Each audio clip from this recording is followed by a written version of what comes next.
तो hey guys, क्या हाल चाल। क्रिप्टो मार्केट में मच चुका है बवाल। क्रिप्टो मार्केट हुई क्रैश, जहां पर बिटकॉइन ने भी अपनी दिखाई चाल और भाई काफ़ी ज़्यादा ये डाउन जाता हुआ हमें नज़र आया।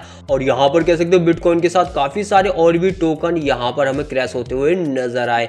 तो क्रिप्टो मार्केट में क्या कुछ न्यूज़ अपडेट निकल गई है इन टोकनों की तरफ से, इन कॉइनों की तरफ से, उसकी करेंगे बात। 7 मिनट के चार्ट को भी करेंगे एनालाइज आज। तो चलिए करते हैं स्टार्ट। सबसे पहले बात करेंगे क्रिप्टो मार्केट के क्रैश की। आखिर क्रैश के पीछे की बड़ी वजह क्या रही? तो यहाँ पर देखो बिटकॉइन जो प्लम्ड है वो लगभग $1,02,000 तक नीचे चला गया था, हर किसी को पता है। और ये क्यों गया? क्योंकि यहाँ ने ट्रंप ने धमकी दे दी थी कि वो चाइना पर 100% का टैरिफ लगा सकता है, जिस कारण हमें क्रिप्टो मार्केट नीचे गिरती हुई नजर आई, क्योंकि एक ही ये बड़ी वजह नजर आ रही है। तो अब यहाँ पर देख लेते हैं कि फिलहाल फिर से यहाँ पर हमें जो बिटकॉइन है फिर पुल बैक करता हुआ नजर आ रहा है। $1,12,13,000 पे पहुंच चुका है और यहाँ पर कह सकते हो फिर से ये मजबूत होता हुआ दिखाई दे रहा है दोस्तों। तो क्रैश के पीछे की बड़ी वजह यही थी, बाकी मार्केट फिर से यहाँ पुल बैक मार रही है यार। बात करें नेक्स्ट न्यूज जो निकल गई बीएनबी और चैनलिंक की तरफ से। न्यूज क्या आई है? तो यहाँ पे देखो बीएनबी चैन ना इंटीग्रेशन करती हुई नजर आ रही है यहाँ पर चैनलिंक के साथ, लेकिन ये इंटीग्रेशन जो हुआ वो हुआ है वेरीफाइड यूएस इकोनॉमिक डाटा के लिए, जो कि चैनलिंक के द्वारा किया गया है। तो ये डायरेक्ट यहाँ पर इंटीग्रेशन नहीं है, लेकिन इनडायरेक्ट चैनलिंक के साथ इंटीग्रेशन जरूर है दोस्तों।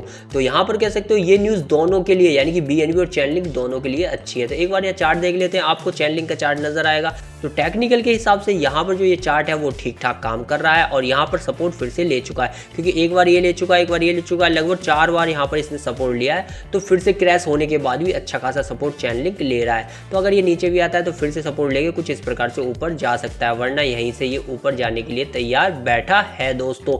तो यहाँ पर चैनलिंक का तो चार्ट अच्छा है। अब बीएनबी का चार्ट देख लेते हैं। तो बीएनबी का चार्ट आपको कुछ इस प्रकार से नजर आएगा, जो इस कर्व का एक अच्छा खासा सपोर्ट ले रहा है और यहाँ पर देख सकते हो फिर से इस कर्व का सपोर्ट इसने लिया है। यानी कि कह सकते हो अगर जो कैंडल है वो इस कर्व के नीचे यहाँ पर क्लोज होती तो मार्केट में हमें थोड़ी सी सप्लाई देखने को मिल सकती थी बीएनबी में, देन उसके बाद ये ऊपर जाता। लेकिन यहाँ पर कैंडल साफ साफ नजर आ रही है कि इस कर्व को यहाँ पर क्लोज करने के लिए वो तैयार नहीं थी दोस्तों, यानी कि ब्रेक डाउन देने के लिए तैयार नहीं थी। तो यहाँ पर टेक्निकल हिसाब से बीएनबी टोकन अच्छा चल रहा है। फिर से ये देख सकते हो $1,100 पे आ चुका है।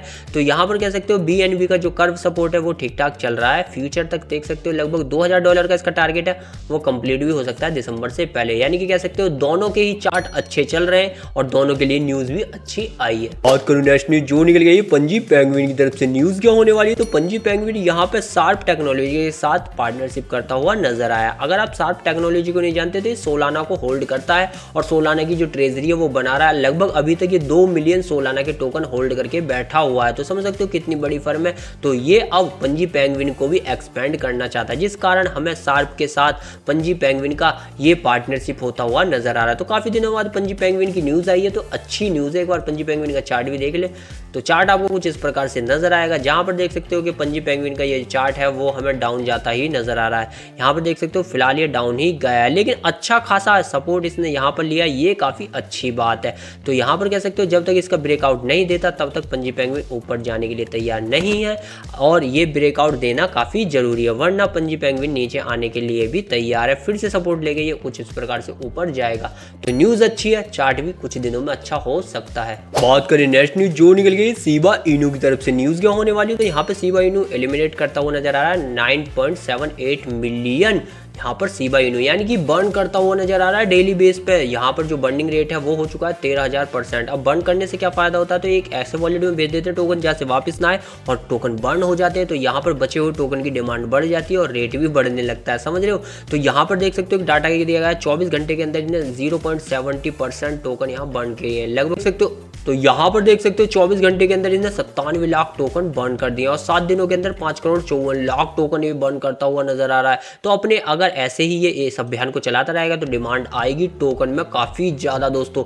तो फिलहाल टोकन बर्न पे चल रहा है। एक बार इसका चार्ट देख ले तो चार्ट देख के कहोगे कि चार्ट तो फिलहाल ये डाउन ट्रेंड में ही जा रहा है, लेकिन अगर ऐसे ही बर्न होते रहिए तो यहाँ पर कह सकते हो कि टोकन का जो ये सपोर्ट है वो सपोर्ट लेने के बाद टोकन कुछ इस प्रकार से ऊपर जाएगा। बाकी टोकन की तरफ से अच्छी न्यूज आई है बर्निंग के हिसाब से। बात करूं नेक्स्ट न्यूज जो निकल गई है वेल्फी टोकन की तरफ से। ये टोकन लगभग 20% क्रैश नहीं 30% क्रैश हो चुका है। फाइनली 30% क्रैश ये अब भी चल रहा है, क्योंकि यहाँ पर बड़े जो बड़े वेल हैं वो डंप करके भाग रहे हैं, माल छोड़ छोड़ के भाग रहे हैं और बेच रहे हैं पैनिक के अंदर।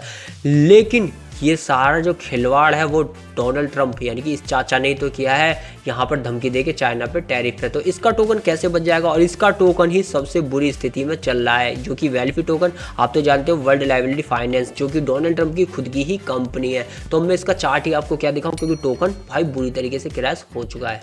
बात करूंगा उन टोकन की जो लिस्ट होते हुए नजर आ रहे हैं। यहाँ पे देखो वॉल टोकन फाइनली लिस्ट हो चुका है बाइनेंस अल्फा में, जिसका एयर ड्रॉप भी आपको बाइनेंस अल्फा पे देखने को मिल जाएगा। बाइनेंस अल्फा के आपको पॉइंट कलेक्ट करने होंगे ट्रेड करके, देन उसके बाद आप एलिजिबल हो जाओगे यहाँ पर किसके लिए, एयर ड्रॉप के लिए दोस्तों। दूसरा जो टोकन है उसका नाम है इन, और ये टोकन अपबीट, जो कि कोरिया का अपबीट एक्सचेंज है, उस पर लिस्ट हुआ है। तो समझ सकते हो आने वाले समय में बड़े बड़े एक्सचेंजों पे ये नजर आने वाला है। तो इसकी जो परपेचुअल ट्रेडिंग है वो भी हो चुकी है स्टार्ट, और यहाँ पे स्पोर्ट ट्रेडिंग भी स्टार्ट कर चुका है अपबीट कोरिया दोस्तों।